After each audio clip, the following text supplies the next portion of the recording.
Aha! Fascinating. What do you think this game is about, Stanley? What's our backstory? What is our motivation?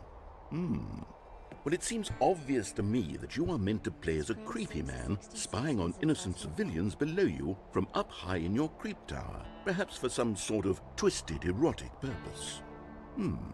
Yes, that must be it. What a fascinating venture into the experience of total mental depravity. So far, I love everything about this game, Stanley. And it seems there's even more. Come, let's venture outward and see what else is out there.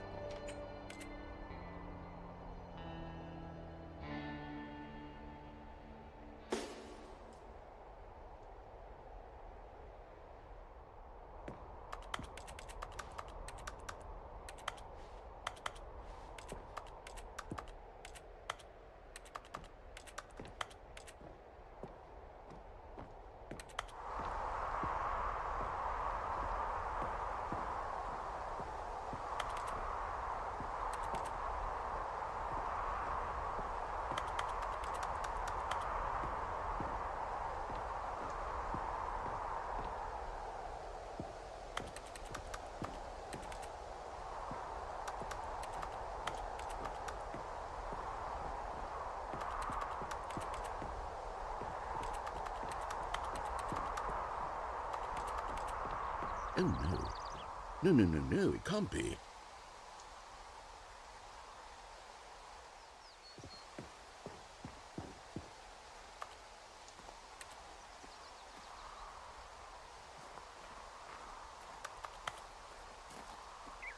It is.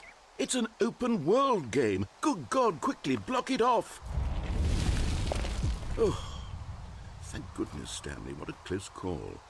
You nearly wandered off into that thing, that big, open, just wandering around, no right or wrong directions, no path to follow. You can just go in any...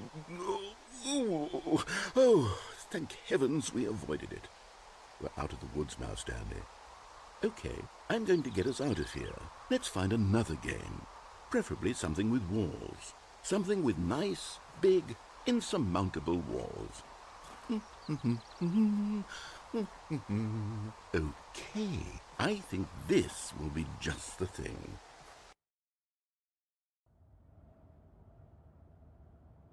Wonderful. See, this is exactly what I had in mind. Just a nice big box for you to run around in. There isn't any possibility that you could get lost here. Now this is game design.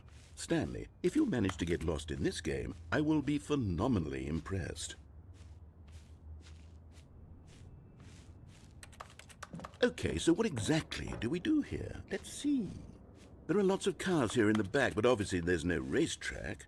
Okay, I'm seeing that there's a ball of some kind back here. Is this game sports ball? Stanley, I think it's sports ball. Oh, what fun. We shall run the bases and do a touchdown together? Yes, I think surely we must. Okay, Stanley, here's the ball. Have fun.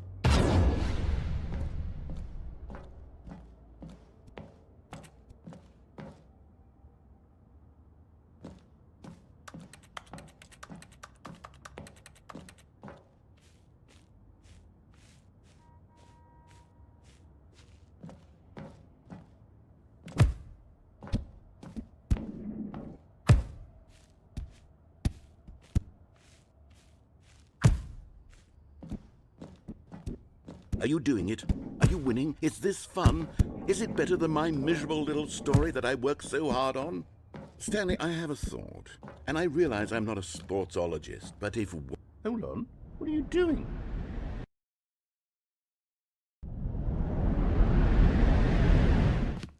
Stanley, don't do that. I can't follow you there. I can't help you. How will you write a story without me? You can't do it. You know that. Stanley, come back.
I wonder what he found. If what he wanted was to be the leading man in his own story, well, perhaps he's gotten it, down in wherever he is right now. I wonder if he's happy with his choice, and if he's learned the heavy cost that comes with it. He'll understand soon what I was trying to tell him. He needs me. Someone who will wrap everything up at the end, to make sense out of the chaos and the fear and the confusion. That's who I am. That is what I mean to this world. Oh, yes. Yes, I'll be back. There's no other way. Once this ends, after it all comes to a close, then I'll be back. The end will be here soon. Very soon. I can wait.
Contacting the Future Happiness Foundation.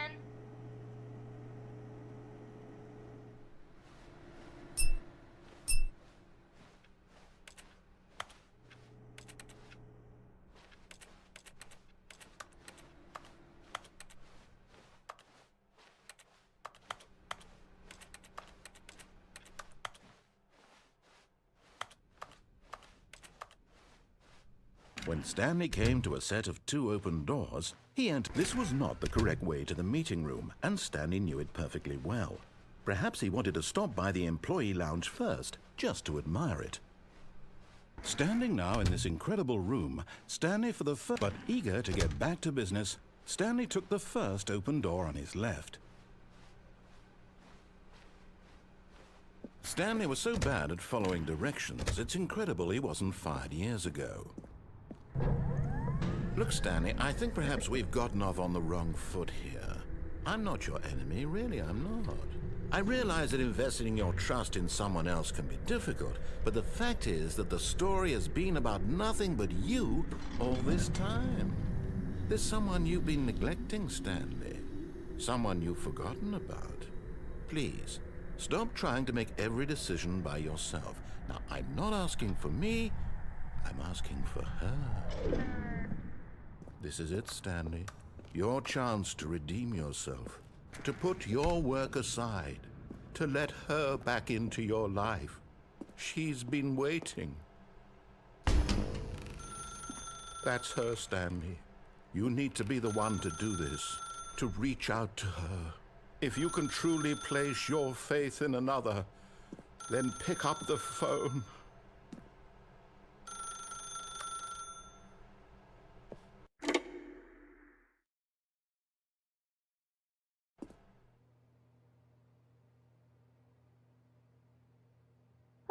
Is that you? Hold on, sweetie. Sorry to keep you waiting. I'm just pulling the bread out of the oven.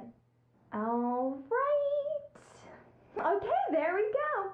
All right, now, I want you to come in and tell me all about your day. Gotcha.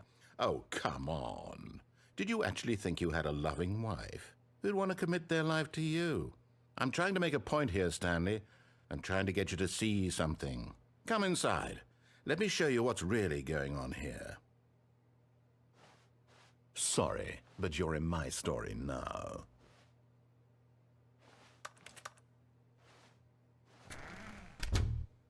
This is a very sad story about the death of a man named Stanley.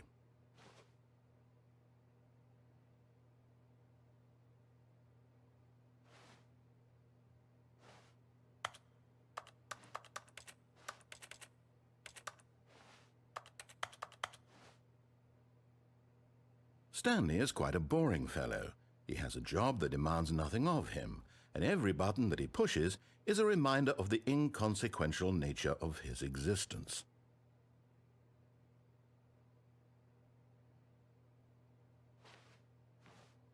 Look at him there, pushing buttons, doing exactly what he's told to do. Now he's pushing a button. Now he's eating lunch. Now he's going home. Now he's coming back to work.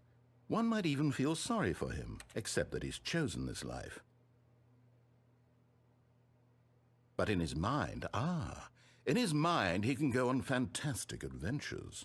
From behind his desk, Stanley dreamed of wild expeditions into the unknown, fantastic discoveries of new lands. It was wonderful, and each day that he returned to work was a reminder that none of it would ever happen to him. And so he began to fantasize about his own job. First, he imagined that one day while at work, he stepped up from his desk to realize that all of his co-workers, his boss, everyone in the building had suddenly vanished off the face of the earth. The thought excited him terribly.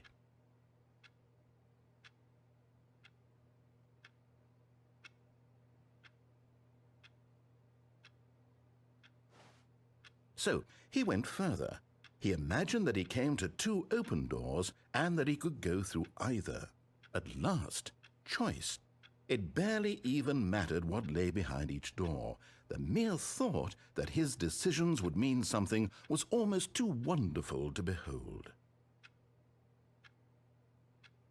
As he wandered through this fantasy world, he began to fill it with many possible paths and destinations. Down one path lay an enormous round room with monitors and mind controls. And down another was a yellow line that weaved in many directions. And down another was a game with a baby. And he called it the Stanley Parable. It was such a wonderful fantasy, and so in his head he relived it again, and then again, and again, over and over, wishing beyond hope that it would never end, that he might always feel this free. Surely there's an answer down some new path, mustn't there be? Perhaps if he played just one more time. But there is no answer. How could there possibly be? In reality, all he's doing is pushing the same buttons he always has. Nothing has changed. The longer he spends here, the more invested he gets, the more he forgets which life is the real one. And I'm trying to tell him this, that in this world he can never be anything but an observer, that as long as he remains here, he's slowly killing himself. But he won't listen to me. He won't stop. Here, watch this. Stanley, the next time the screen asks you to push a button, do not do it.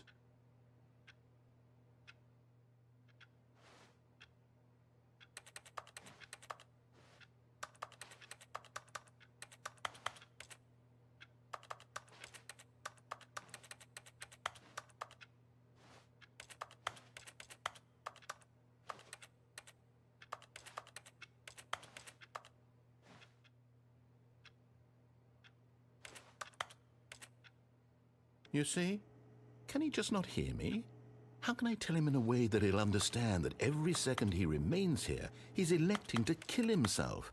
How can I get him to see what I see? How can I make him look at himself?